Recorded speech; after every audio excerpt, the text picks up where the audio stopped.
বিশ্বকাপ ফুটবল মানেই বাঙালির এক অদ্ভুত অনির্বচনীয় আবেগ। আর সেই আবেগ যদি হয় আলবিসেলেস্তাদের ঘিরে, তবে তার তীব্রতা মাপা অসম্ভব।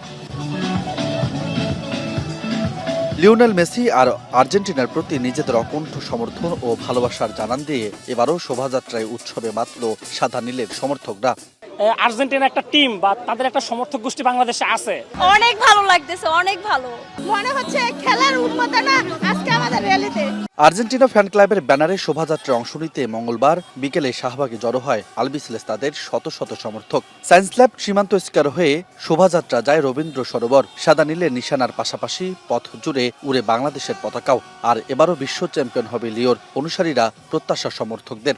আমাদের আগামীকালকের যেই ম্যাচটা আছে সেটাকে সামনে রেখে আমাদের এই আয়োজন, মূলত যে আশা করা যায় আমরা ভালো কিছু করব। Argentina back to back champion. আমরা এই 2026 সালে এসে আমরা জিতবো।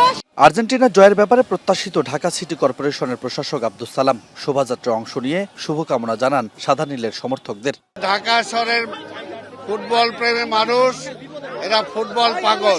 আর্জেন্টিনা, ব্রাজিল, জার্মান অনেকের সমর্থক এখানে আছে। কাজে আমরা চাই এই ফুটবল, এবারের বিশ্ব ফুটবল আর্জেন্টিনারা আশাই করতে পারে যে তারা জয়লাভ করবে। বাংলাদেশ সময় বুধবার সকাল ৭টায় আলজেরিয়ার বিপক্ষে মাঠে নামছে মেসিরা। আর শোভাযাত্রার মধ্য দিয়ে সেই ম্যাচ উপভোগের আনুষ্ঠানিকতা শুরু করল আর্জেন্টিনা সমর্থকরা। রাজু আহমেদ, এখন, ঢাকা।